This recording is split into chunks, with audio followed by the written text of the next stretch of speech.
Carter sort en ville avec sa sœur pour fêter son 22e anniversaire.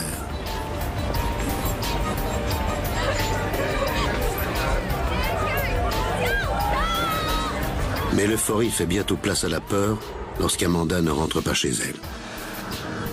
D'après la description qu'on a eue, le chauffeur avait une tête de porc. Elle avait les mains attachées au-dessus de la tête, comme ça. C'était un suspect des plus sérieux. Combien y avait-il de chances pour que plusieurs hommes roux et barbus se trouvent à Hobart ce soir-là? On s'est dit qu'il finirait par faire une erreur ou que quelqu'un le dénoncerait. Prouvez-le. Et si vous pensez que je suis coupable, arrêtez-moi. Et si ce n'était pas Amanda, où était-elle allée? Quand on lui a demandé s'il avait eu des rapports sexuels, il a répondu non. Je me souviens lui avoir dit qu'il ferait mieux de s'y habituer parce qu'il y aurait d'autres interrogatoires. Il a dû penser qu'il était libre. Après toutes ces années, on tenait peut-être notre homme. Soyez les bienvenus sur ce plateau. Les crimes gratuits obsèdent les enquêteurs, car ceux qui les commettent ne possèdent pas de mobile. Ils tuent pour tuer, cédant à la panique ou à une pulsion incontrôlable. Dès lors, comment retracer leur parcours? Comment établir les liens logiques qui peuvent les associer à leurs victimes? L'affaire que je vous propose de suivre maintenant marque une étape importante dans l'évolution des sciences médico-légales en Australie. Elle s'est déroulée en 1980, à une époque où l'analyse des prélèvements biologiques se limitait, dans le meilleur des cas, à déterminer le groupe sanguin des suspects et des victimes. Monsieur Carter a signalé la disparition de sa fille à la police et il avait peur pour sa sécurité parce que ce n'était pas dans ses habitudes de ne pas rentrer chez elle de la nuit. Il nous a dit que ses deux filles étaient sorties le samedi soir pour fêter les 22 ans d'Amanda, que la famille était très soudée et qu'Amanda, Debbie et Brenton vivaient encore à la maison. C'était vraiment un environnement idéal pour grandir. C'était une famille chaleureuse et très soudée. Généralement, on ne s'inquiète pas quand une jeune femme de 22 ans ne rentre pas à la maison, mais selon eux, elle rentrait toujours. On a fouillé dans ses affaires pour voir s'il manquait des vêtements, un sac, des livres ou quelque chose indiquant qu'elle serait partie avec l'intention de ne pas rentrer de la nuit. Mais on n'a rien trouvé. L'alerte a donc été donnée très tôt et ça ne ressemblait pas à un cas de disparition ordinaire. La police s'empresse de retracer les derniers déplacements de la jeune femme. Sa sœur Debbie nous a dit qu'elles étaient allées dans différents bars, qu'elles en avaient bien profité et qu'elles avaient beaucoup bu. Et après minuit, elles sont allées au Hope and Anchor. Mais Debbie ne se souvenait plus très bien de ce qu'elle avait fait, avec qui elle était, ni où était sa sœur. Beaucoup de gens ont parlé à Amanda Carter, mais rien ne laissait penser qu'elle allait faire quelque chose d'inhabituel.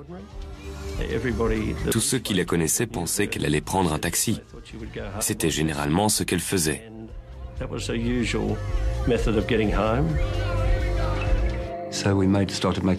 On a commencé à enquêter sur les différentes compagnies de taxi pour savoir qui était de service cette nuit-là. Je conduisais le taxi 99 dans les environs de Hobart. C'était une nuit assez chargée. J'ai dit à la police que j'avais vu quelqu'un assis sur le pas de la porte du vieux bâtiment d'une compagnie d'assurance entre 2h45 et 3h du matin. D'autres chauffeurs de taxi disent avoir vu cette même jeune femme. Personne ne pouvait certifier que c'était Amanda Carter. Mais beaucoup nous ont dit qu'elle lui ressemblait et que c'était la station de taxi où elle avait l'habitude d'aller. Mais selon les témoignages, l'heure varie entre 1h30 et 3h30 du matin. 3 chauffeurs nous ont dit avoir vu un taxi jaune sur les places de stationnement juste devant les marches où se trouvait la jeune femme. L'un d'entre eux a vu un chauffeur de taxi s'approcher des marches du bâtiment, ramasser un sac à main et le jeter dans sa voiture. Le taxi était juste devant lui et il a pu noter qu'il s'agissait du numéro 58. C'était une piste qu'on voulait à tout prix exploiter parce qu'Amanda avait son sac avec elle. Il y avait donc une chance pour que ce sac soit le sien. Un chauffeur nous a même dit qu'il y avait une chance pour que la jeune femme des marches soit montée dans le taxi. Et si c'était le cas, ça voulait dire qu'il devenait très urgent de retrouver ce véhicule. Amanda Carter a disparu depuis 24 heures. Et rien ne laisse penser qu'elle est fuguée. Alors, que s'est-il passé dans la nuit du 27 juillet 1980 ? Amanda, qui avait beaucoup bu dans les bars en compagnie de sa sœur, s'est volatilisée sans explication. Pour toute information, les enquêteurs savent maintenant qu'entre 1h30 et 3h30 du matin, une jeune femme lui ressemblant a été aperçue assise sur les marches d'un vieux bâtiment du centre-ville à proximité d'une station de taxi qu'Amanda avait l'habitude de fréquenter. Ils ont découvert également que cette femme est peut-être montée à bord d'un taxi jaune dont la plaque d'immatriculation se terminait par 58. Leur priorité est maintenant d'identifier le chauffeur du taxi. Ce taxi appartenait à un certain Wayne Highland. Je crois que c'était le seul taxi jaune de cette marque. Et à 5 heures du matin, on l'a retrouvé à l'aéroport. John Blue et moi, on s'est rendus là-bas pour retrouver Highland et sa voiture. Et en regardant dans le coffre, on a retrouvé un sac à main. Il nous a dit qu'il l'avait trouvé sur les marches du bâtiment de la compagnie d'assurance dans la nuit de samedi à dimanche et qu'il avait l'intention de le ramener au bureau mais qu'il avait oublié. Et s'il avait le sac d'Amanda dans la voiture, il y avait une chance pour qu'Amanda y soit montée aussi. Il savait forcément quelque chose. C'était un suspect des plus sérieux.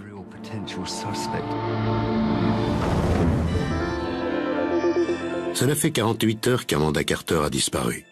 La police a déjà retrouvé ce qu'elle pense être son sac à main dans le coffre d'un taxi. Le véhicule est aussitôt saisi et son chauffeur interrogé. On a parlé à Highland au commissariat. Il nous a dit que dans la nuit de samedi à dimanche, il avait rencontré une jeune femme assise sur des marches en face de la poste et qu'il lui avait demandé si elle avait besoin d'un taxi. Mais elle lui aurait répondu qu'elle attendait un ami. Il nous a dit qu'il était donc remonté dans son taxi, qu'il était allé à la station de Murray Street, où il a conduit une cliente jusqu'à Windermere.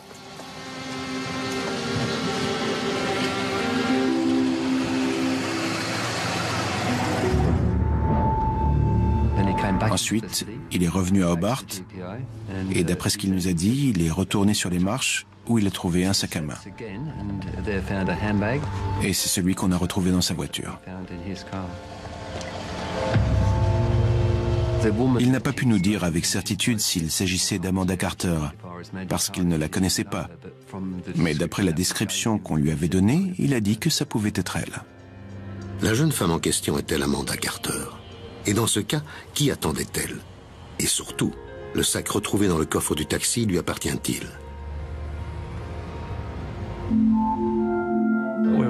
On était presque sûr que c'était le sac d'Amanda Carter. Il n'y avait ni carte de crédit, ni pièce d'identité, mais il ressemblait beaucoup à la description du sac d'Amanda. On est allé à Torella pour parler à monsieur et madame Carter, ainsi qu'à Debbie. On leur a montré le sac et à notre grande surprise, ils nous ont dit que ce n'était pas le sien. Ils étaient catégoriques sur ce point. On leur a dit qu'on était quasiment sûr que c'était le sien, mais ils n'ont pas hésité une seconde. Ils connaissaient son sac et ça, ce n'était pas celui d'Amanda. On a immédiatement informé les médias pour tenter de découvrir à qui il appartenait.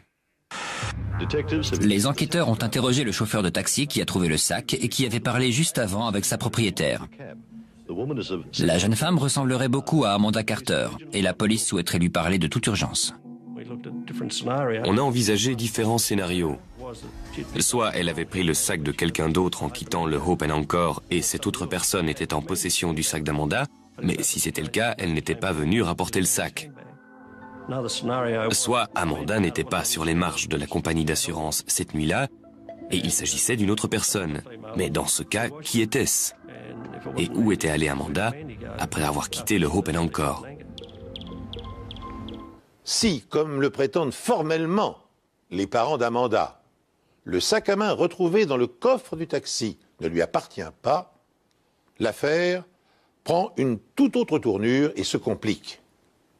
Debbie, la sœur de la disparue, semblait jusqu'à présent avoir tout oublié de la soirée fatale. Puis, peu à peu, ses souvenirs refont surface, jusqu'à ce qu'elle soit en mesure de fournir aux enquêteurs de précieuses informations.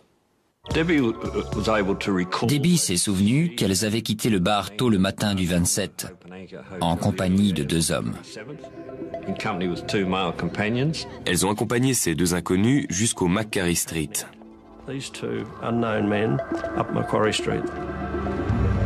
On pense qu'elles marchaient séparément.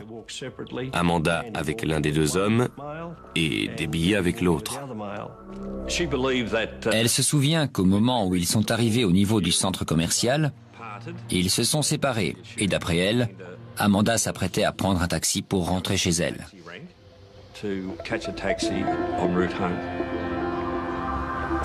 Il était indispensable d'identifier ces 2 hommes, parce qu'Amanda avait pu partir avec l'un d'entre eux et il était peut-être responsable de sa disparition. On a eu différentes descriptions, mais on sait qu'ils avaient dans la vingtaine et que l'un d'entre eux était barbu. D'une certaine façon, on a eu de la chance, parce que l'un des 2 avait une barbe rousse. Alors on s'est immédiatement adressé aux médias pour diffuser un portrait robot de ces hommes. D'après ce qu'on savait, elle pouvait très bien être partie avec ces hommes et ne jamais être allée à la station de taxi.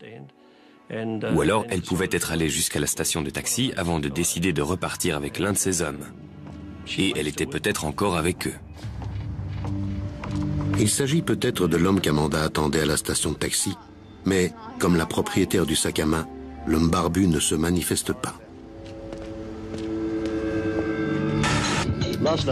Hier soir, le Standard de la police a été assailli par des appels suite à la déclaration du procureur général Brian Miller. Il a annoncé qu'une récompense de 10 000 € serait offerte pour la moindre information sur Amanda Carter. D'étranges rumeurs commencent à circuler. Amanda apparaît soudain aux 4 coins du pays. On nous a dit qu'elle était peut-être partie à Cairns avec un ex-petit ami. Certains disaient que c'était une droguée. D'autres nous ont dit qu'elle était à Swansea, sur la côte est de la Tasmanie, dans un camion de transport de bois. Elle serait partie dans le Queensland avec des motards. On a eu des tas d'appels nous disant où se trouvait Amanda. Et même si ce n'était que des informations farfelues, il fallait tout explorer et dans un sens, on était à chaque fois soulagé de ne rien trouver. Le père d'Amanda, Don Carter, est désespéré. Si vous savez quelque chose ou que vous avez vu la moindre chose inhabituelle ce soir-là, n'hésitez surtout pas à appeler la police. Vous avez des informations? Après 6 jours d'enquête, on a reçu un appel anonyme disant que 3 criminels avaient quitté l'État le jour de la disparition d'Amanda. Ce témoin nous disait qu'Amanda était partie avec eux et que les hommes en question étaient en liberté conditionnelle et qu'ils ne s'étaient pas présentés chez leur contrôleur judiciaire le lundi suivant.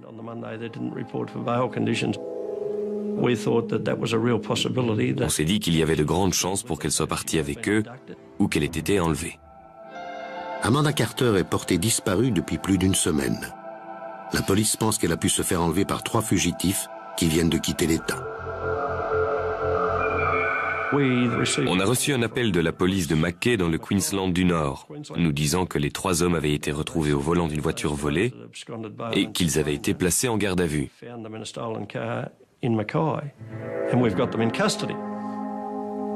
Alors je suis allé dans le Queensland et après les avoir tous interrogés, j'ai été soulagé d'apprendre qu'ils n'avaient aucun lien avec la disparition de la jeune femme. Ils ont même admis avoir commis un délit ce soir-là. Quand ils ont appris pour la disparition d'Amanda, ils ont eu peur d'être accusés. Encore une piste qui se termine dans une impasse. Et la police n'a toujours pas plus d'éléments sur Amanda et les deux hommes qui l'accompagnaient à la sortie du bar. Les deux hommes mystérieux restaient la principale piste de notre enquête. Il fallait absolument qu'on les identifie. Mais c'était impossible. C'était quand même bizarre qu'un homme roux et barbu ait pu passer inaperçu. C'étaient des témoins importants parce qu'il s'agissait des deux dernières personnes à avoir vu Amanda et Debbie après avoir quitté l'hôtel. Et ça nous inquiétait parce que s'ils n'avaient rien à cacher, pourquoi ne venaient-ils pas se présenter? La piste des trois fugitifs ayant abouti à une impasse, les policiers approfondissent leurs premières hypothèses. Soit Amanda a disparu en compagnie de l'homme barbu dont elle a fait la connaissance dans le bar Hop & Encore. Soit elle est montée à bord du taxi jaune dont le chauffeur a été identifié. Dans l'espoir de découvrir des indices qui confirmeraient cette version des faits, les enquêteurs passent au peigne fin l'intérieur du véhicule. Le taxi a été examiné dans le cadre de cette disparition. On a recherché des preuves de la présence d'Amanda Carter dans le véhicule. J'ai travaillé sur une canette de soda à la recherche de salive parce qu'elle était vide et quelqu'un avait forcément bu dedans. Il y avait aussi un plaid écossais dans le coffre et on a recherché des cheveux ou des éléments qui pouvaient nous donner une piste sur la jeune femme.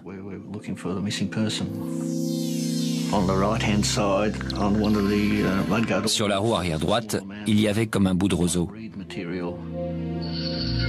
On n'a rien trouvé qui puisse lier Amanda Carter à ce taxi. Mais au milieu de la banquette arrière, les experts de la police scientifique ont remarqué une tache. Et quand on leur a demandé ce que c'était, ils nous ont répondu que c'était du sperme. On en a donc déduit que soit un homme s'était masturbé sur la banquette arrière, soit qu'il y avait eu un rapport sexuel. Les scientifiques nous ont dit que les taches étaient récentes, parce qu'il y a beaucoup de passages dans un taxi, et les taches auraient fini par disparaître. Il nous fallait des explications. On a interrogé Hyland à ce sujet. On lui a demandé s'il avait eu des rapports sexuels ou s'il s'était masturbé sur la banquette arrière, mais il a dit non. Il nous a dit qu'il était le seul à conduire ce taxi. Il y avait donc de grandes chances pour que ce soit lui. Il fallait donc qu'on obtienne son groupe sanguin. On lui a demandé de nous fournir un échantillon de sang, mais il a refusé, chose qu'il avait le droit de faire. Cette tâche et le manque de coopération d'Hyland éveillent des soupçons. Mais Hyland a un alibi. Tôt le dimanche matin, il conduisait une dernière cliente à Windermere.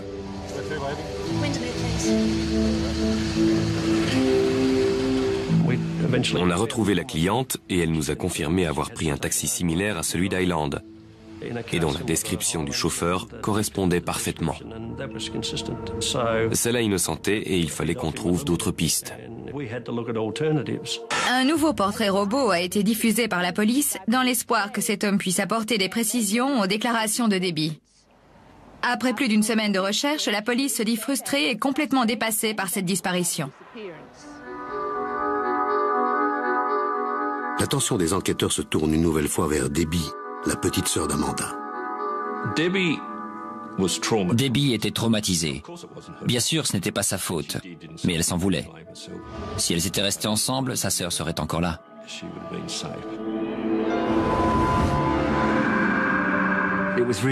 C'était très frustrant de ne pouvoir obtenir plus d'informations de Debbie.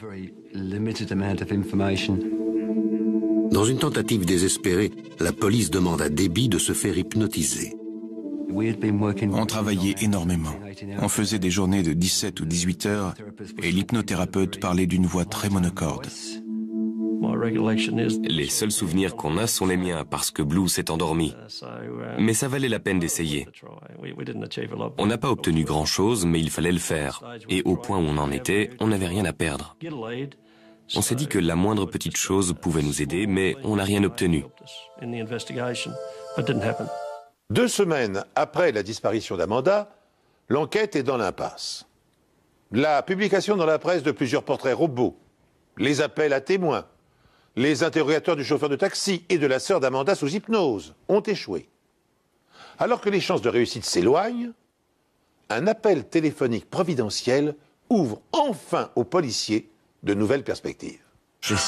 Un jeune homme de Tulloch sur la côte ouest de la Tasmanie est tombé sur un journal de la semaine précédente avec le portrait robot sur lequel il s'est reconnu. Il a contacté la police et il s'est avéré que c'était notre homme. Ça a été un énorme progrès pour nous quand les deux hommes sont venus et nous ont dit qu'ils étaient ceux que l'on cherchait. Il s'agissait de Stanley Hibbins et Lester Galbot. L'un des deux était roux et barbu et c'est ce qui leur a fait penser qu'ils étaient ceux que l'on cherchait. Les deux hommes disent avoir quitté Hobart le dimanche et ne rien savoir sur la disparition d'Amanda. Les deux hommes se souvenaient de tout ce qui s'était passé. Et ils ont dit qu'ils étaient allés au Hope and Anchor, où ils avaient rencontré Debbie et Amanda Carter. Ils leur ont parlé et sont repartis avec elles. Vers 2h30, ils ont remonté Macquarie Street. Lester Galbot nous a dit qu'il était avec Debbie et Stanley Hibbins avec Amanda. Stanley a décidé de passer un coup de fil à ses parents à Victoria. Il a laissé Amanda pour passer son coup de fil et dit avoir parlé 15 minutes avec sa mère. Mais quand il a eu terminé, la jeune femme était partie. On est allé à Victoria pour parler à ses parents et on a vérifié qu'ils avaient bien reçu un appel au milieu de la nuit.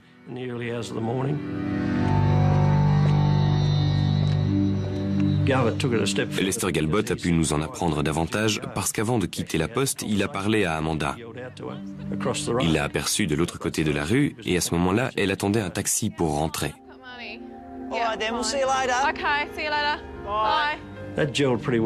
Ça venait compléter ce qu'on savait déjà. On pouvait enfin affirmer que la jeune femme assise sur les marches de la compagnie d'assurance située en face de la poste était bien Amanda. On avait donc 1 heure et on connaissait ses intentions. Ça nous a permis d'orienter notre enquête dans une direction et c'était notre première intuition. Elle avait probablement pris un taxi. Une fois les deux jeunes gens innocentés, les policiers concentrent leurs efforts sur la seule certitude qui leur reste. Vers 3 heures du matin, Amanda attendait seule un taxi pour rentrer chez elle. Cette piste va-t-elle permettre d'élucider le mystère de sa disparition? Les indices biologiques prélevés sur le siège arrière de la voiture seront-ils exploitables?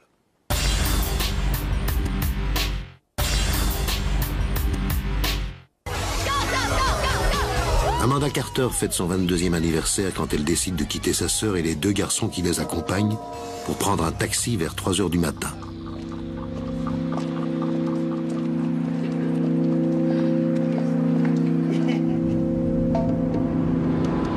De nombreux chauffeurs de taxi ont remarqué une femme correspondant à sa description près de la station de taxi. Certains pensent qu'elle est montée dans le taxi de Wayne Highland.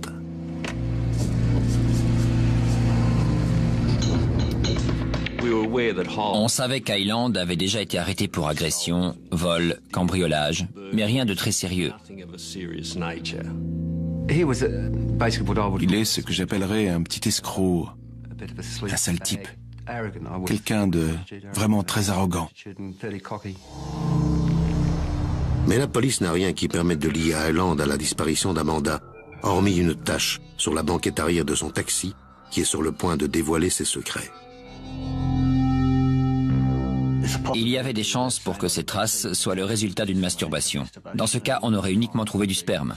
Mais il y avait aussi des sécrétions vaginales, ce qui voulait dire qu'on avait une tache à double composition.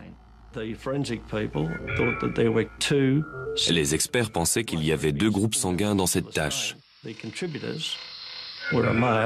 ils appartenaient à un homme et à une femme. On en a conclu qu'un homme et une femme avaient eu une relation sexuelle sur la banquette arrière de ce taxi. À ce moment-là, on avait les 2 échantillons prélevés dans le taxi, mais on ne savait pas où était Amanda. On n'avait pas de corps, donc rien pour faire des comparaisons. Les traces de fluide découvertes sur la banquette arrière du taxi prouvent qu'un homme et une femme y ont eu des relations sexuelles. Pour savoir si le chauffeur est impliqué, la police lui demande de fournir un échantillon de sang. Mais Wayne Highland refuse catégoriquement de coopérer. Intrigués, les policiers décident de l'interroger une nouvelle fois, de manière plus musclé. Pendant 4 ou 5 heures, on l'a interrogé, menacé, raisonné. On lui a parlé de tous les éléments qui le désignaient comme suspect. Mais il a nié catégoriquement et disait ne rien savoir sur la disparition d'Amanda. Il nous a soutenu qu'il n'avait pas emmené Amanda Carter et qu'elle n'était jamais montée dans son taxi. Mais il n'avait aucune explication pour les taches sur la banquette arrière de la voiture. Quand on lui a demandé comment des taches de sperme auraient pu apparaître sur la banquette du véhicule qu'il était le seul à conduire, il a répondu qu'il n'en avait aucune idée. On lui a demandé s'il avait prêté sa voiture à quelqu'un, si une autre personne avait pu la conduire, ce genre de questions. Il a eu l'opportunité de nous dire « Oui, je l'ai prêté à quelqu'un, mais je ne me souviens plus de son nom. C'était un homme qui voulait la louer pour un couple. » Mais il n'a rien dit de tout ça. Il répondait à toutes nos questions. Il avait une réponse pour chacune de nos interrogations. Je savais qu'il mentait, mais on n'avait rien pour le prouver. Il nous a dit tout ce qu'il pouvait nous dire. Il ne nous a rien dit de plus que ce qu'on savait déjà. J'étais convaincu au plus profond de moi-même qu'il était responsable de la disparition d'Amanda Carter. La police épluche tous les déplacements d'Hyland à partir du moment où il a emmené sa cliente à Windermere, jusqu'à ce qu'il ramasse le sac marron sur les marches où Amanda Carter était assise. Il nous a dit qu'après avoir terminé sa journée de travail, il était remonté dans sa voiture pour aller dormir sur la plage de Windermere. Mais personne ne peut confirmer ces dires. En revanche, des témoins l'ont vu à la station-service. 2 autres chauffeurs de taxi ont vu Gerald Wayne Hyland, mieux connu sous le nom de Wayne Hyland ou Fatty Wayne, à la station-service et qu'il avait l'air nerveux. Quand l'un des chauffeurs de taxi lui a demandé ce qui n'allait pas, il lui a dit d'aller se faire voir. Il est environ 3h30 du matin. Et la station-service ne se trouve qu'à quelques minutes de l'endroit où Amanda Carter a été vue pour la dernière fois. C'était un suspect des plus sérieux.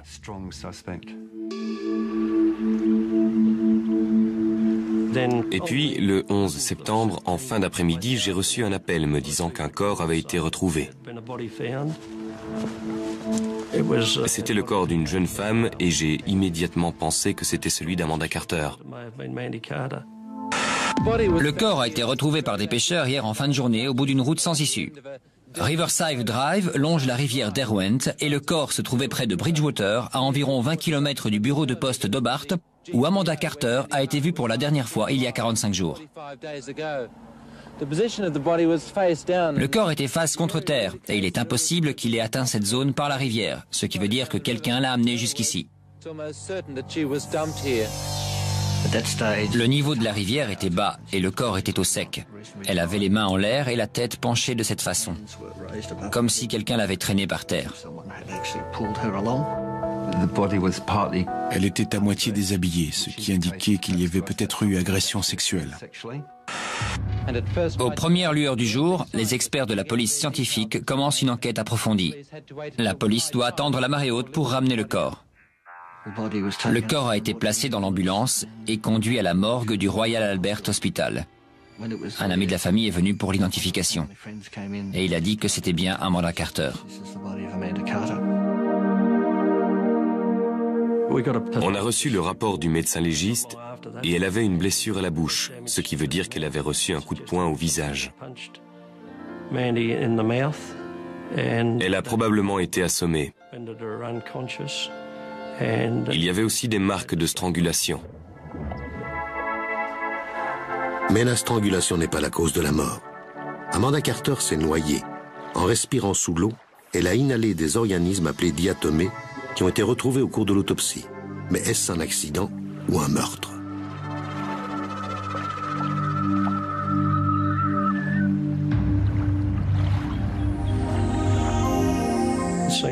Étant donné la position de ses mains, je pense que quelqu'un lui a maintenu la tête sous l'eau de force. Mais qui a pu l'emmener jusqu'ici? Comme pour toutes les affaires de meurtre, le médecin légiste procède à un prélèvement vaginal. On a retrouvé des traces de sperme. La plus grosse concentration était dans la partie supérieure du vagin. Et ce n'est pas surprenant, parce qu'elle était sur le ventre, et les mouvements de l'eau n'ont pas pu atteindre cette partie qui était protégée par des poches d'air. Et c'est pour cette raison qu'on a pu obtenir ces preuves. Parvenu à ce point de notre récit, sachez que 2 dates sont importantes dans l'histoire médico-légale. En 1901, un médecin allemand réussit à prouver que les albumines de chaque sorte de sang sont différentes. Il devient dès lors possible de différencier sans risque d'erreur sang humain et sang animal, et de confondre maintenant les suspects qui prétendent que les taches de sang retrouvées sur leurs vêtements proviennent d'un poulet ou d'un lapin et non d'une victime humaine. En 1986, l'analyse de l'empreinte génétique, découverte 1 an plus tôt par le professeur Alex Jeffreys, est appliquée pour la première fois à une affaire criminelle. Pour élucider un double meurtre, la police anglaise prélève des échantillons d'ADN auprès de 3600 hommes dépourvus d'alibi et parvient à confondre le coupable. Dans le cas qui nous intéresse, bien antérieur à la découverte de l'ADN, l'analyse du sperme retrouvé sur le cadavre d'Amanda est de peu d'utilité. C'est pourquoi les enquêteurs doivent recourir aux anciennes méthodes pour trouver les preuves pouvant relier Wayne Island à la scène de crime. Essayez de savoir si quelqu'un a été vu dans cette zone, si une voiture a circulé ici ce soir-là. Trouvez-moi tous les pêcheurs qui viennent régulièrement ici, parce que c'est forcément quelqu'un qui connaît la région. On a parlé aux habitants des environs qui nous ont dit qu'ils avaient vu 2 voitures sur Riverside Drive. Et certains nous ont parlé d'un taxi. On nous a dit qu'un chauffeur de taxi avait été vu le long de cette route. Et d'après notre témoin, ce chauffeur avait une tête de porc. Et je trouve que cette description convenait parfaitement à Highland. Quand Amanda Carter a été vue pour la dernière fois dans la nuit du 26 au 27 juillet, elle disait à ses amis qu'elle allait prendre un taxi pour rentrer chez elle. On sait au moins dans quelle direction son agresseur l'a emmenée. On sait sans aucun doute qu'il l'a conduite jusqu'à cet endroit. On a également beaucoup étudié la voiture d'Highland. On a retrouvé de la terre au niveau des roues et on pouvait dire que c'était le genre de terre rouge qu'on trouve dans cette zone. Mais ça ne voulait pas dire que c'était la même. Et l'herbe était la même que celle retrouvée dans la région de Bridgewater. Mais on ne pouvait pas affirmer que cette terre ou cette herbe provenait de cet endroit précis, au nord de Riverside Drive. C'était frustrant parce qu'on voulait vraiment résoudre cette affaire grâce aux preuves scientifiques. On savait qu'elle pouvait nous apprendre quelque chose. On pensait trouver quelque chose sur cette scène de crime, un lien avec Highland, mais on n'a rien trouvé. Les seules preuves qu'on avait, c'était des témoins qui avaient vu un taxi venir et repartir et dont la description du chauffeur correspondait à celle d'Highland. Les enquêteurs décident de l'interroger à nouveau. Mais cette fois, ils le conduisent sur la scène de crime. Il a accepté de venir et il était très coopératif. Et on a décidé de l'emmener de nuit pour le prendre au dépourvu. On lui a parlé et il nous a dit qu'il était déjà venu ici. Il nous a dit qu'il venait souvent y pêcher et qu'il passait régulièrement dans cette zone avec son taxi. Ce qui était cohérent, parce que c'est le genre d'endroit où on peut aussi bien venir pêcher que ramener des clients. Mais il nous a soutenu qu'il n'était pas venu à cet endroit la nuit en question, qu'il n'avait pas emmené Amanda Carter et qu'il n'avait rien de plus à ajouter que ce qu'il nous avait dit lors des 2 autres interrogatoires. Il nous manquait des éléments importants. Je le savais et je crois qu'il le savait. Et c'est pour ça qu'il n'en disait pas trop. Il n'a pas bougé. Il nous a dit « prouvez-le, et si vous pensez que je suis coupable, arrêtez-moi ». Il a commencé à nous dire qu'on le harcelait et c'était pour ainsi dire le cas, mais je ne dirais pas que c'était du harcèlement. On menait une enquête et il fallait qu'on aille jusqu'au bout. Je me souviens lui avoir dit qu'il ferait mieux de s'y habituer parce qu'il y aurait d'autres interrogatoires. On lui a bien fait comprendre que tous les enquêteurs étaient d'accord sur le fait qu'il était responsable de la mort d'Amanda Carter.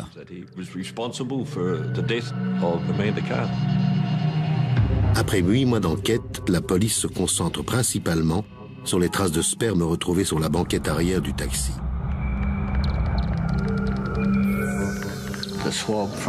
L'analyse de la substance prélevée sur la banquette arrière a dévoilé la présence de 2 groupes sanguins différents. L'un du groupe A et l'autre du groupe B. Mais il était difficile de savoir lequel appartenait à l'homme et lequel appartenait à la femme. D'après l'autopsie, Amanda Carter est de groupe sanguin A. Mais les globules rouges ont été endommagés et les résultats sont faussés. Afin de déterminer si Amanda Carter était bien de groupe A, on s'est intéressé au groupe sanguin de la famille. Et on a pu en conclure, avec une forte probabilité, qu'elle était bien de groupe A.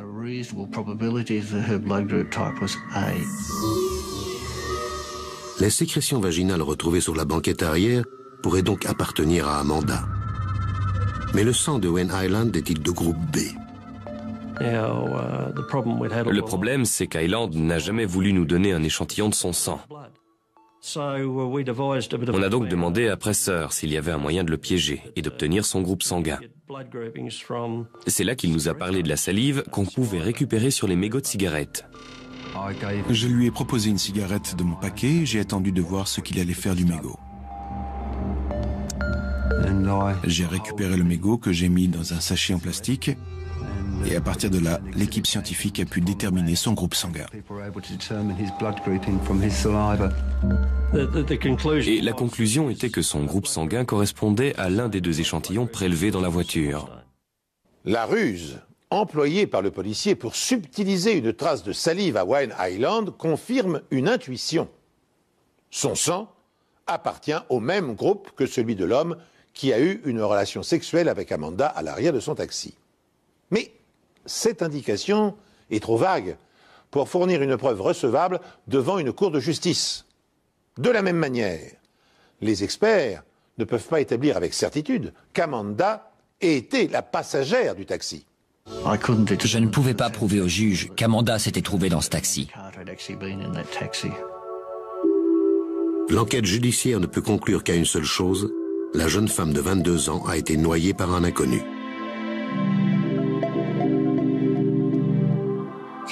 On a placé les prélèvements au congélateur et on s'est remis au travail pour tenter de trouver la preuve qui pouvait nous donner raison. On était vraiment découragés. On n'avait pas pu résoudre l'enquête. On connaissait tous assez bien la famille et on leur disait constamment qu'on y arriverait. On savait qui avait commis le crime et on était persuadé de pouvoir résoudre l'enquête. Mais à ce moment-là, on n'avait rien résolu du tout. Il faudra 12 ans pour que les choses évoluent. Le commissaire Prince et son adversaire vont une nouvelle fois s'affronter. Après avoir passé la soirée dans un bar pour fêter son anniversaire, Amanda Carter n'est jamais rentrée chez elle. 6 semaines plus tard, son corps est retrouvé sur les berges de la rivière Rwent. La police n'a aucun doute. Wayne Hyland est responsable de sa mort. Les taches retrouvées sur la banquette arrière de son taxi suggèrent qu'Amanda est montée dedans, mais rien ne permet de le prouver avec certitude.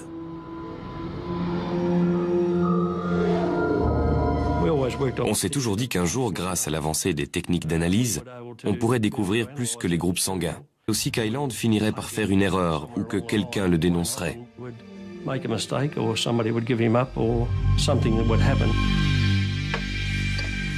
Et ce vœu va bientôt être exaucé.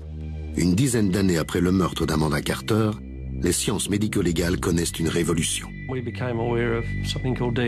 On a découvert ce qui s'appelle l'ADN, et la police britannique l'avait utilisé dans des affaires criminelles.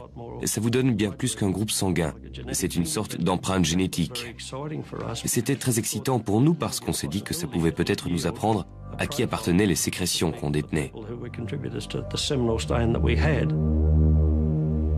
Les prélèvements effectués sur la tache et le sang d'Amanda Carter sont extraits du congélateur et transmis à un expert travaillant à Melbourne pour des tests approfondis. Pourra-t-il enfin résoudre cette affaire? Les résultats qu'il a obtenus ont démontré qu'Amanda Carter avait bel et bien été dans cette voiture. La probabilité pour que ce ne soit pas elle était de 1 sur 1 milliard. Statistiquement parlant, il y avait une très forte probabilité pour que ce soit son ADN sur la banquette arrière. En d'autres termes, on savait qu'elle était montée dans ce taxi. C'était extraordinaire. Après toutes ces années, on tenait peut-être notre homme.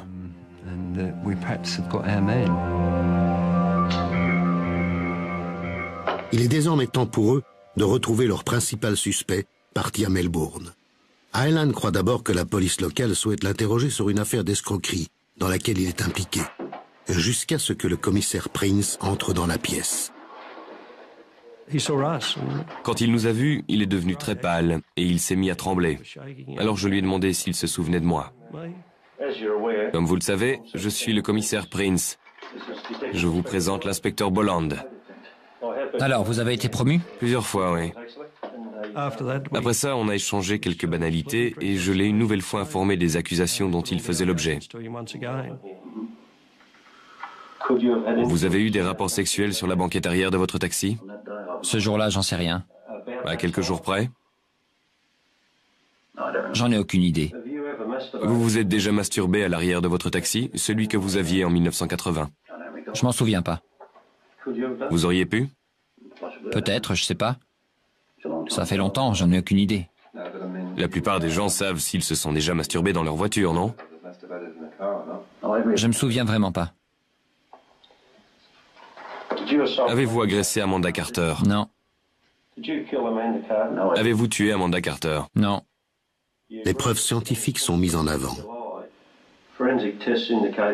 Les analyses scientifiques montrent que la tache retrouvée à l'arrière de votre taxi contenait un mélange de sperme et de fluide vaginal. Ces tests indiquent également qu'une partie de cette substance correspond à ce qu'on appelle le profil ADN d'Amanda Carter. Vous avez une explication? Non. Êtes-vous sûr que vous n'avez jamais eu de rapport sexuel avec Amanda Carter sur la banquette arrière de votre taxi? Oui. Seriez-vous prêt à nous fournir un échantillon de votre sang pour des analyses? On m'a posé cette même question il y a 10 ans, et on m'avait dit de ne pas le faire. Alors pourquoi je le ferais maintenant? Je dois voir un avocat avant de vous donner quoi que ce soit. Y a-t-il quelque chose que vous aimeriez nous dire à propos de cette enquête? J'en ai marre de tout ça. Vous m'avez jamais lâché, vous m'avez toujours traqué, et j'ai l'impression que vous allez remettre ça. Alors je vous le répète, je n'ai rien à voir avec ça. Je ne sais rien sur sa disparition ou sur sa mort ou sur quoi que ce soit. Je comprends votre position, mais je ne vois pas pourquoi vous vous acharnez sur moi. Je crois qu'il avait compris que l'enquête avait progressé. Je suppose qu'il s'imaginait qu'après 13 années passées dans 2 États différents, il serait un homme libre. Il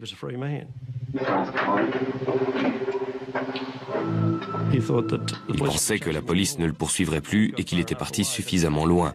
Mais il s'était trompé. À la fin de la journée, on l'a inculpé et ramené en Tasmanie. J'ai appelé Don Carter pour lui dire et la famille était soulagée d'apprendre qu'il avait enfin été arrêté après tant d'années. Une fois Hyland sous les verrous, la police obtient du juge l'autorisation de réaliser sur lui un test sanguin. Le résultat est sans surprise, son empreinte ADN est identique à celle de l'échantillon de sperme prélevé sur la banquette de son taxi et congelé, je le rappelle, 12 ans plus tôt. Il aura fallu 13 ans pour parvenir à l'inculper. Gerald Wayne Hyland a plaidé non coupable pour le meurtre d'Amanda Carter, disparue le 27 juillet 1980. Le procureur Damien Bugg a informé le jury que l'affaire reposerait sur des analyses ADN beaucoup plus précises que celles effectuées à l'époque du crime. Le procès a commencé cette semaine, mais aujourd'hui, les choses prennent une tournure inattendue. Après 3 jours de procès, Damien Bugg m'a appelé pour me dire que j'avais fini par le coincer.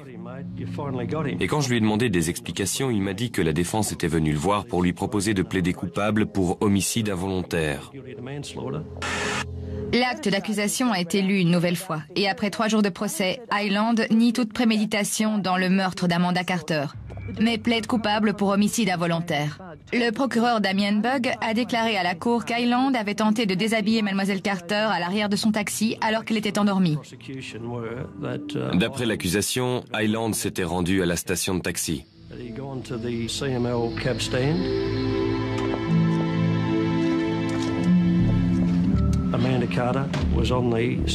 Amanda était assise sur les marches, elle est montée dans son taxi et elle s'est endormie.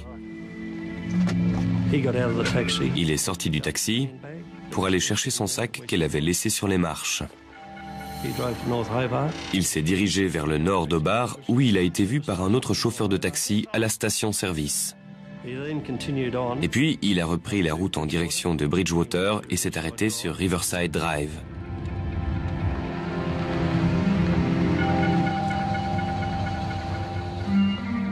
Une fois là-bas, il l'a violée sur la banquette arrière de son taxi.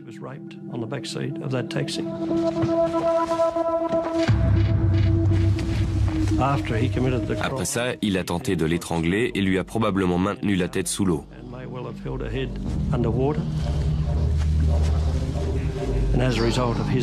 Amanda Carter a fini par mourir noyée et Hyland a reconnu les faits. Wayne Hyland est condamné à 6 ans de prison pour viol et 10 ans pour homicide involontaire. Quand on se retrouve impliqué dans une affaire comme celle-ci, ça devient quelque chose de personnel. Ça fait partie de vous.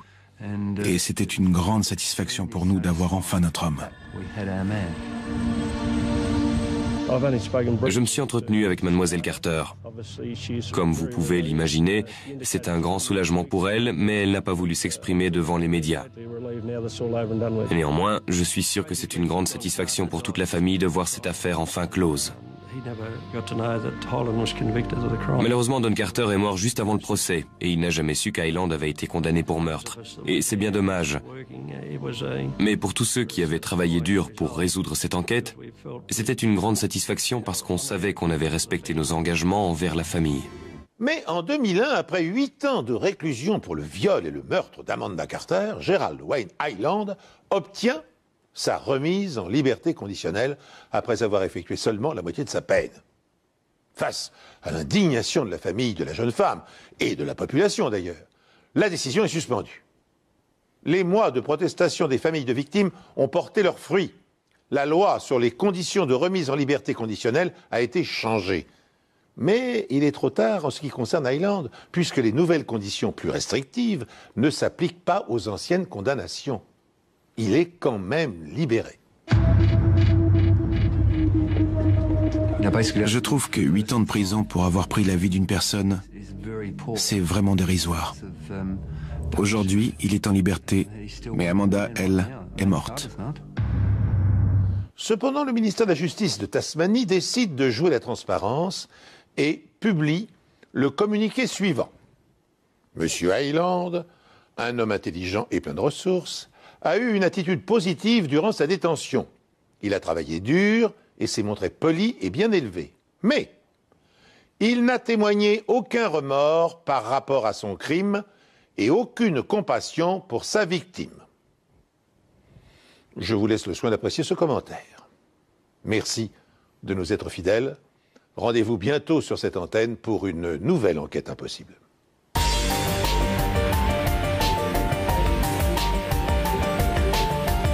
Peut-être notre homme. Soyez les bienvenus sur ce plateau. Les crimes gratuits obsèdent les enquêteurs, car ceux qui les commettent ne possèdent pas de mobile. Ils tuent pour tuer, cédant à la panique ou à une pulsion incontrôlable. Dès lors, comment retracer leur parcours? Comment établir les liens logiques qui peuvent les associer à leurs victimes? L'affaire que je vous propose de suivre maintenant marque une étape importante dans l'évolution des sciences médico-légales en Australie. Elle s'est déroulée en 1980 à une époque où l'analyse des prélèvements biologiques se limitait, dans le meilleur des cas, à déterminer le groupe sanguin des suspects et des victimes. Monsieur Carter a signalé la disparition de sa fille à la police et il avait peur pour sa sécurité parce que ce n'était pas dans ses habitudes de ne pas rentrer chez elle de la nuit. Il nous a dit que ses 2 filles étaient sorties le samedi soir pour fêter les 22 ans d'Amanda, que la famille était très soudée et qu'Amanda, Debbie et Brenton vivaient encore à la maison. C'était vraiment un environnement idéal pour grandir. C'était une famille chaleureuse et très soudée. Généralement, on ne s'inquiète pas quand une jeune femme de 22 ans ne rentre pas à la maison, mais selon eux, elle rentrait toujours. On a fouillé dans ses affaires pour voir s'il manquait des vêtements, un sac, des livres ou quelque chose indiquant qu'elle serait partie avec l'intention de ne pas rentrer de la nuit. Mais on n'a rien trouvé. L'alerte a donc été donnée très tôt et ça ne ressemblait pas à un cas de disparition ordinaire. La police s'empresse de retracer les derniers déplacements de la jeune femme.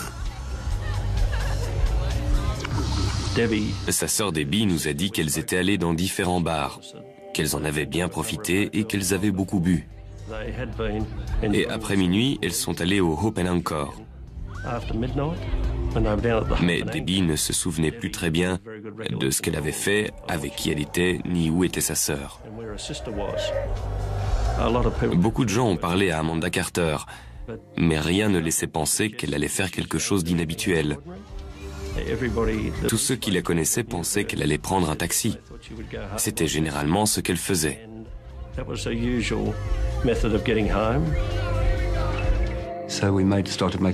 On a commencé à enquêter sur les différentes compagnies de taxi pour savoir qui était de service cette nuit-là.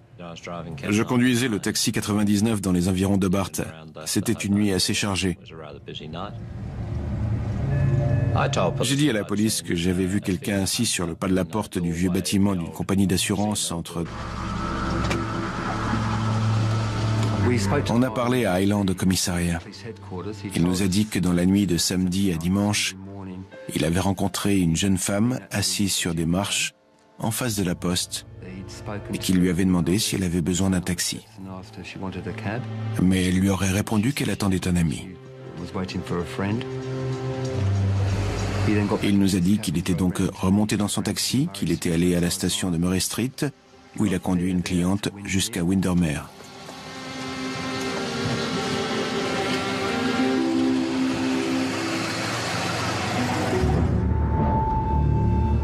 Ensuite, il est revenu à Hobart et d'après ce qu'il nous a dit, il est retourné sur les marches où il a trouvé un sac à main. Et c'est celui qu'on a retrouvé dans sa voiture. Il n'a pas pu nous dire avec certitude s'il s'agissait d'Amanda Carter, parce qu'il ne la connaissait pas. Mais d'après la description qu'on lui avait donnée, il a dit que ça pouvait être elle. La jeune femme en question est-elle Amanda Carter? Et dans ce cas, qui attendait-elle? Et surtout, le sac retrouvé dans le coffre du taxi lui appartient-il?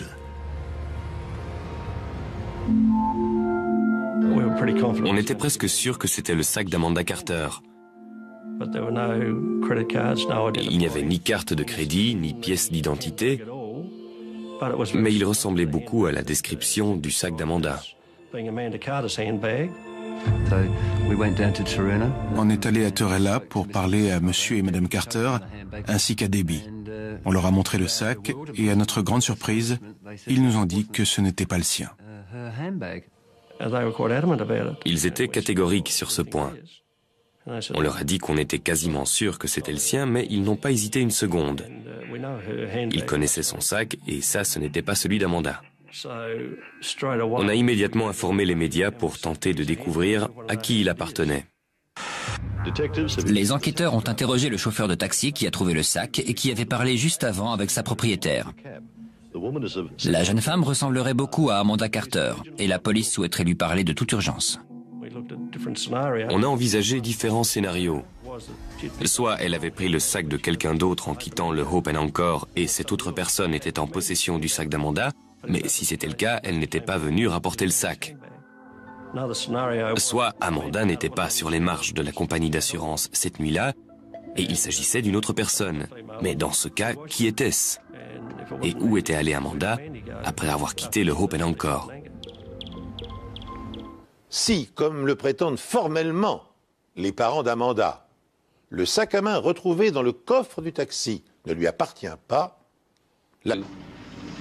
Si vous savez quelque chose ou que vous avez vu la moindre chose inhabituelle ce soir-là, n'hésitez surtout pas à appeler la police. Vous avez des informations?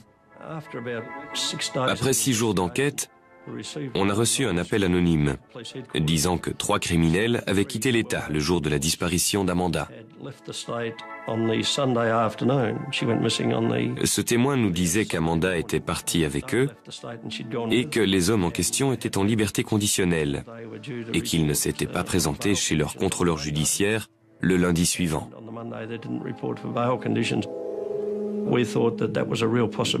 On s'est dit qu'il y avait de grandes chances pour qu'elle soit partie avec eux ou qu'elle ait été enlevée. Amanda Carter est portée disparue depuis plus d'une semaine. La police pense qu'elle a pu se faire enlever par 3 fugitifs qui viennent de quitter l'État. On a reçu un appel de la police de Mackay dans le Queensland du Nord, nous disant que les 3 hommes avaient été retrouvés au volant d'une voiture volée et qu'ils avaient été placés en garde à vue.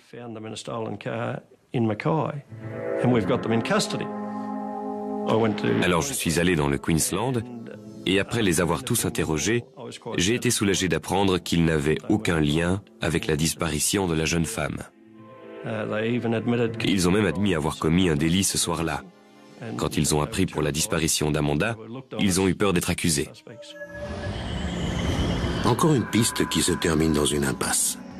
Et la police n'a toujours pas plus d'éléments sur Amanda et les 2 hommes qui l'accompagnaient à la sortie du bar. Les 2 hommes mystérieux restaient la principale piste de notre enquête. Il fallait absolument qu'on les identifie. Mais c'était impossible. C'était quand même bizarre qu'un homme roux et barbu ait pu passer inaperçu. C'étaient des témoins importants parce qu'il s'agissait des 2 dernières personnes à avoir vu Amanda et Debbie après avoir quitté l'hôtel. Et ça nous inquiétait parce que s'ils n'avaient rien à cacher, pourquoi ne venaient-ils pas se présenter? La piste des 3 fugitifs ayant abouti à une impasse, les policiers approfondissent leurs premières hypothèses. Soit Amanda a disparu en compagnie de l'homme barbu dont elle a fait la connaissance dans le bar Hop & Encore. Soit elle est montée à bord du taxi jaune dont le chauffeur a été identifié. Dans l'espoir de découvrir des indices qui confirmeraient cette version des faits, les enquêteurs passent au peigne fin l'intérieur du véhicule. Le taxi a été examiné dans le cadre de cette disparition. On a recherché des preuves de la présence d'Amanda Carter dans le véhicule. J'ai travaillé sur une canette de soda à la recherche de salive parce qu'elle était vide et quelqu'un avait forcément bu dedans. Il y avait aussi un plaid écossais dans le coffre et on a recherché des cheveux ou des éléments qui pouvaient nous donner... Les experts ne peuvent pas établir avec certitude qu'Amanda ait été la passagère du taxi. Je ne pouvais pas prouver au juge qu'Amanda s'était trouvée dans ce taxi. L'enquête judiciaire ne peut conclure qu'à une seule chose, la jeune femme de 22 ans a été noyée par un inconnu.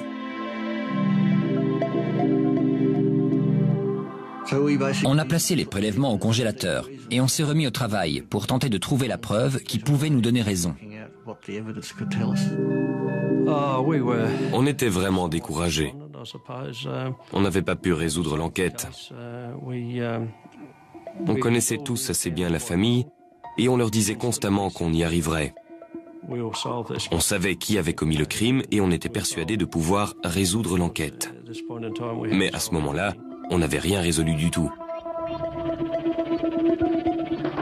Il faudra 12 ans pour que les choses évoluent.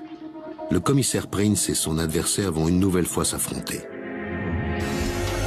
Après avoir passé la soirée dans un bar pour fêter son anniversaire, Amanda Carter n'est jamais rentrée chez elle. 6 semaines plus tard, son corps est retrouvé sur les berges de la rivière Went. La police n'a aucun doute. Wayne Island est responsable de sa mort. Les taches retrouvées sur la banquette arrière de son taxi suggèrent qu'Amanda est montée dedans, mais rien ne permet de le prouver avec certitude.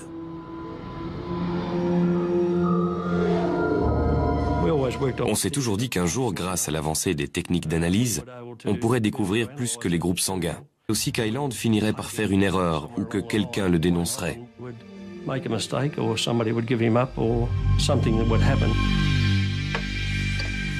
Et ce vœu va bientôt être exaucé. Une dizaine d'années après le meurtre d'Amanda Carter, les sciences médico-légales connaissent une révolution. On a découvert ce qui s'appelle l'ADN et la police britannique l'avait utilisé dans des affaires criminelles, Ça vous donne bien plus qu'un groupe sanguin. C'est une sorte d'empreinte génétique. C'était très excitant pour nous parce qu'on s'est dit que ça pouvait peut-être nous apprendre à qui appartenaient les sécrétions qu'on détenait. Les prélèvements effectués sur la tache et le sang d'Amanda Carter sont extraits du congélateur et transmis à un expert travaillant à Melbourne pour des tests approfondis. Pourra-t-il enfin résoudre cette affaire? Les résultats qu'il a obtenus ont démontré qu'Amanda Carter avait bel et bien été dans cette voiture. La probabilité pour que ce ne soit pas elle était de 1 sur 1 milliard.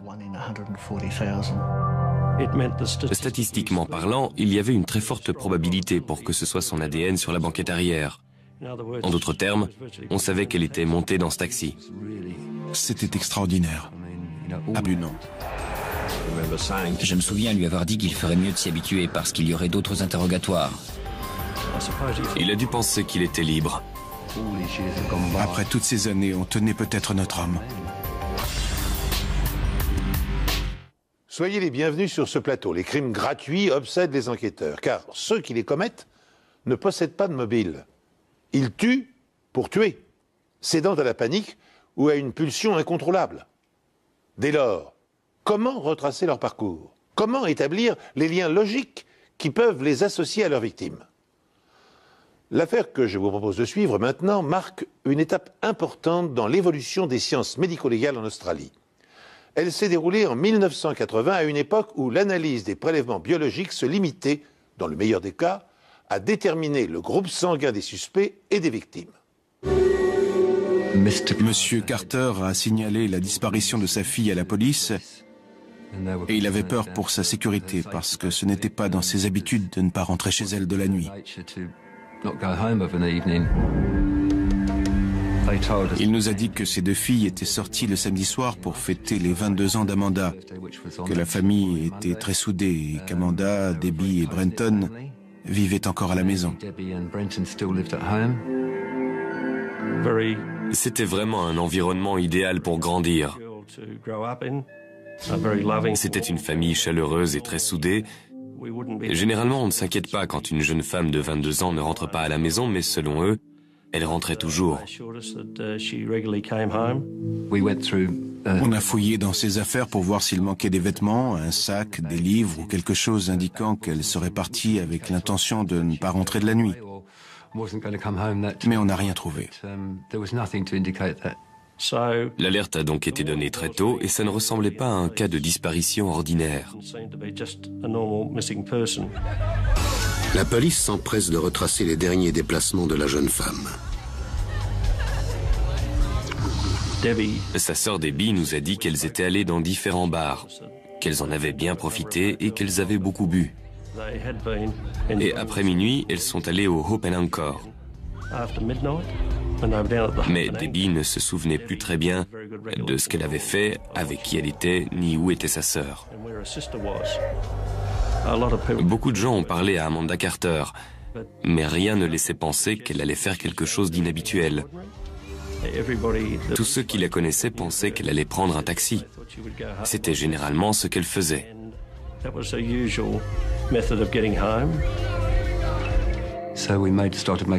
On a commencé à enquêter sur les différentes compagnies de taxi pour savoir qui était de service cette nuit-là. Je conduisais le taxi légal en Australie. Elle s'est déroulée en 1980 à une époque où l'analyse des prélèvements biologiques se limitait, dans le meilleur des cas, à déterminer le groupe sanguin des suspects et des victimes. Monsieur Carter a signalé la disparition de sa fille à la police et il avait peur pour sa sécurité parce que ce n'était pas dans ses habitudes de ne pas rentrer chez elle de la nuit. Il nous a dit que ses deux filles étaient sorties le samedi soir pour fêter les 22 ans d'Amanda, que la famille était très soudée et qu'Amanda, Debbie et Brenton vivaient encore à la maison. C'était vraiment un environnement idéal pour grandir. C'était une famille chaleureuse et très soudée. Généralement, on ne s'inquiète pas quand une jeune femme de 22 ans ne rentre pas à la maison, mais selon eux, elle rentrait toujours. On a fouillé dans ses affaires pour voir s'il manquait des vêtements, un sac, des livres ou quelque chose indiquant qu'elle serait partie avec l'intention de ne pas rentrer de la nuit. Mais on n'a rien trouvé. L'alerte a donc été donnée très tôt et ça ne ressemblait pas à un cas de disparition ordinaire. La police s'empresse de retracer les derniers déplacements de la jeune femme. Sa sœur Debbie nous a dit qu'elles étaient allées dans différents bars, qu'elles en avaient bien profité et qu'elles avaient beaucoup bu. Et après minuit, elles sont allées au Hope and Anchor. Mais Debbie ne se souvenait plus très bien de ce qu'elle avait fait, avec qui elle était, ni où était sa sœur. Beaucoup de gens ont parlé à Amanda Carter, mais rien ne laissait penser qu'elle allait faire quelque chose d'inhabituel. Tous ceux qui la connaissaient pensaient qu'elle allait prendre un taxi. C'était généralement ce qu'elle faisait.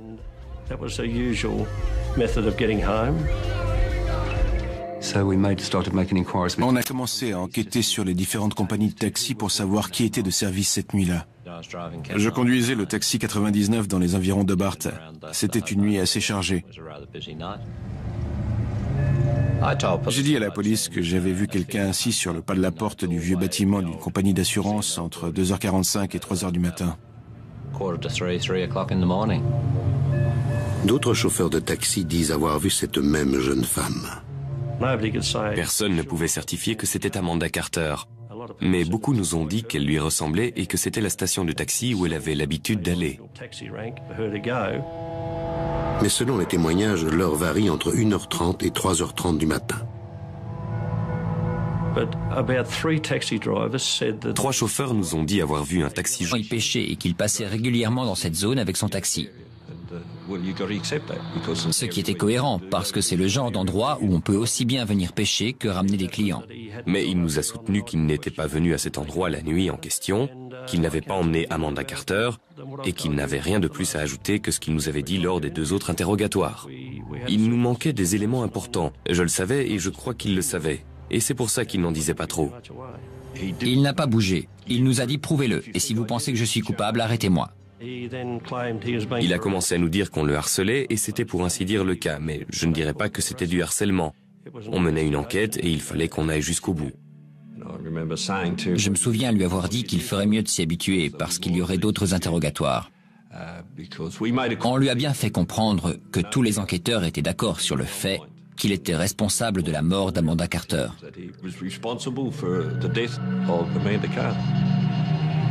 Après 8 mois d'enquête, la police se concentre principalement sur les traces de sperme retrouvées sur la banquette arrière du taxi.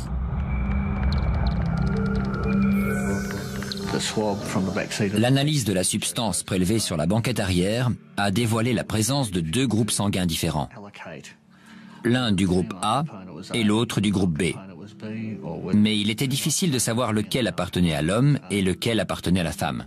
D'après l'autopsie, Amanda Carter est de groupe sanguin A. Mais les globules rouges ont été endommagés et les résultats sont faussés.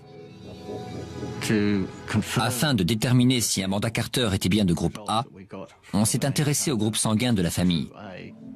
Et on a pu en conclure, avec une forte probabilité, qu'elle était bien de groupe A.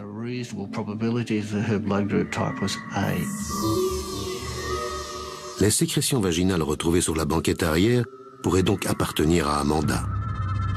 Mais le sang de Wayne Highland est-il de groupe B? Le problème, c'est qu'Highland n'a jamais voulu nous donner un échantillon de son sang. On a donc demandé à Presser s'il y avait un moyen de le piéger et d'obtenir son groupe sanguin.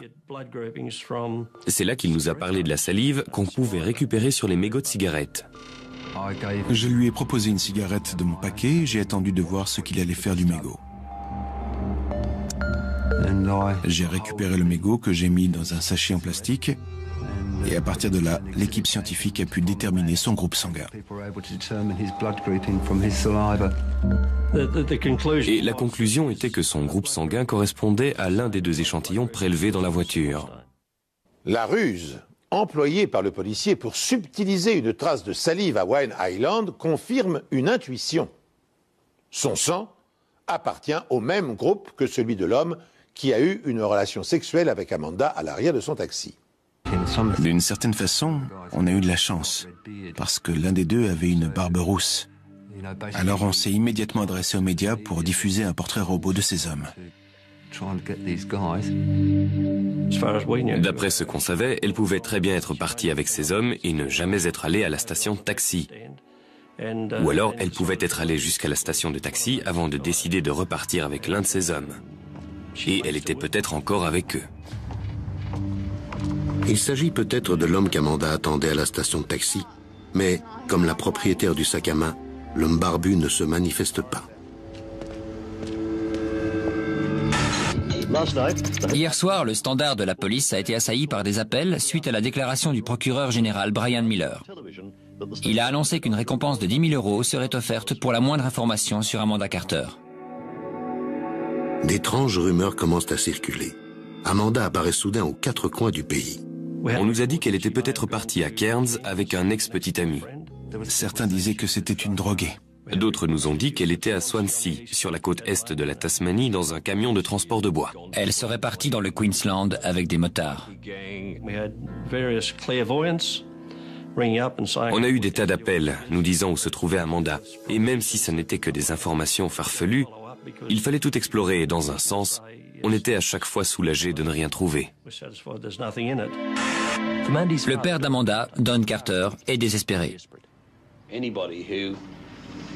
Si vous savez quelque chose ou que vous avez vu la moindre chose inhabituelle ce soir-là, n'hésitez surtout pas à appeler la police. Vous avez des informations? Après 6 jours d'enquête, on a reçu un appel anonyme disant que 3 criminels avaient quitté l'État le jour de la disparition d'Amanda. Ce témoin nous disait qu'Amanda était partie avec eux et que les hommes en question étaient en liberté conditionnelle et qu'ils ne s'étaient pas présentés chez leur contrôleur judiciaire le lundi suivant. On s'est dit qu'il y avait de grandes chances pour qu'elle soit partie avec eux ou qu'elle ait été enlevée. Amanda Carter est portée disparue depuis plus d'une semaine. La police pense qu'elle a pu se faire enlever par 3 fugitifs qui viennent de quitter l'État. On a reçu un appel de la police de Mackay dans le Queensland du Nord, nous disant que les 3 hommes avaient été retrouvés au volant d'une voiture volée et qu'ils avaient été placés en garde à vue.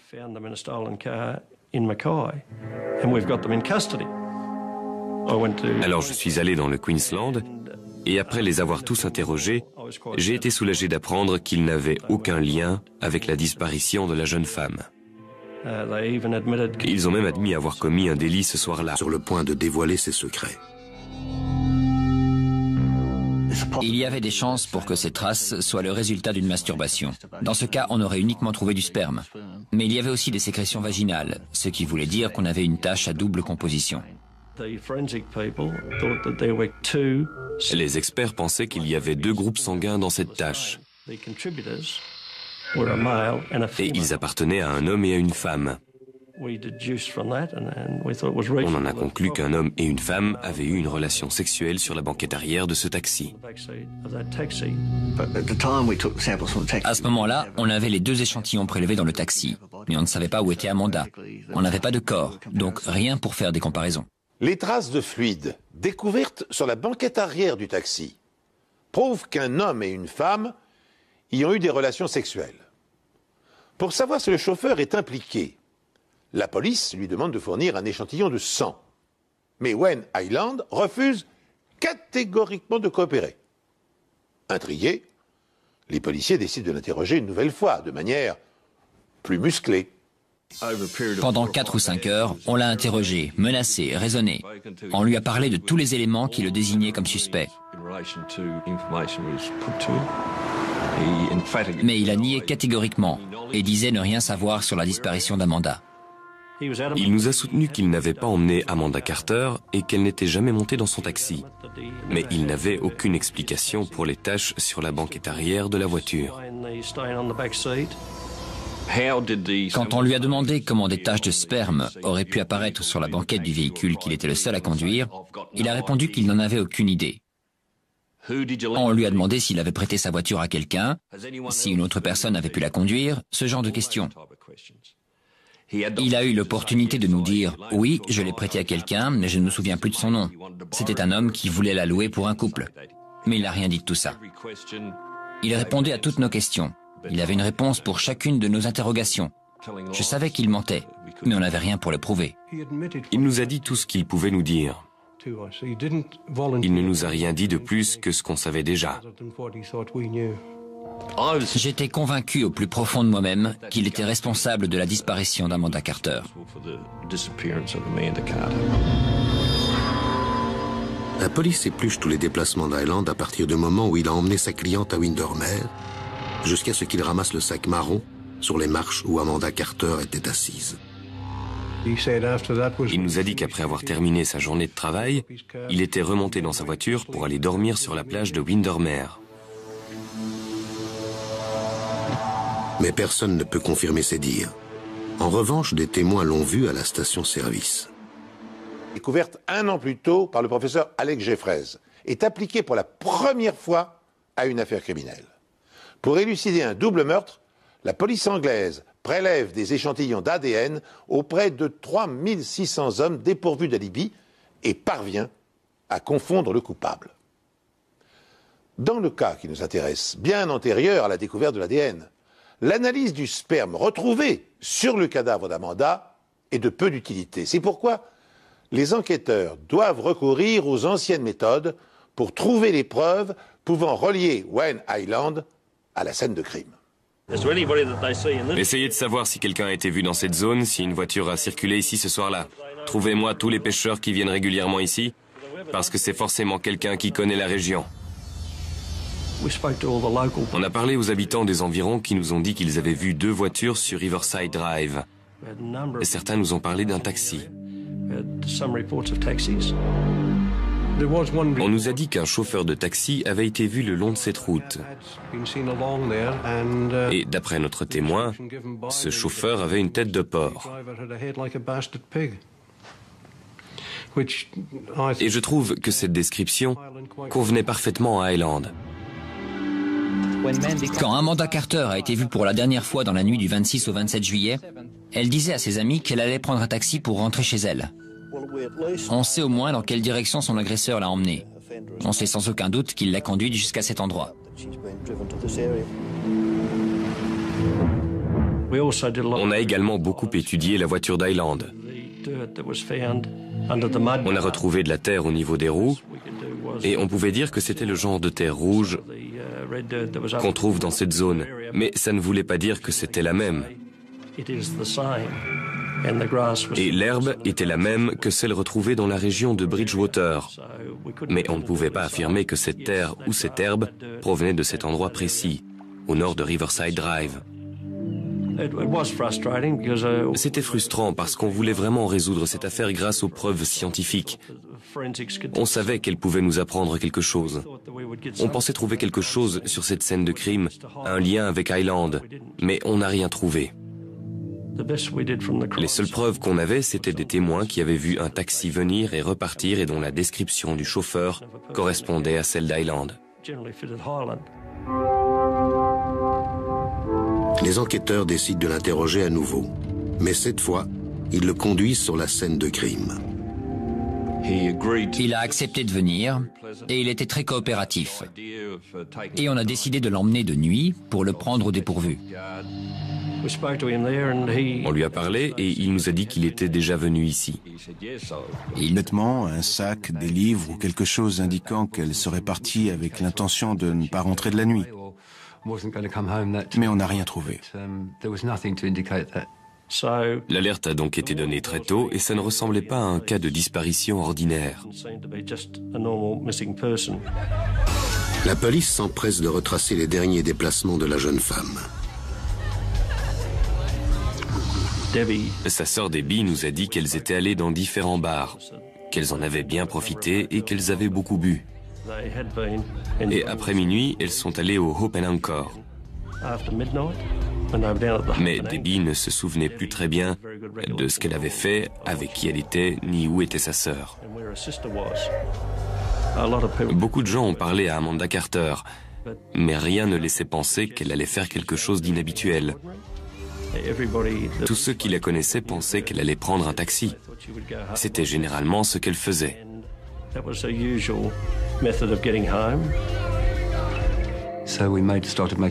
On a commencé à enquêter sur les différentes compagnies de taxi pour savoir qui était de service cette nuit-là.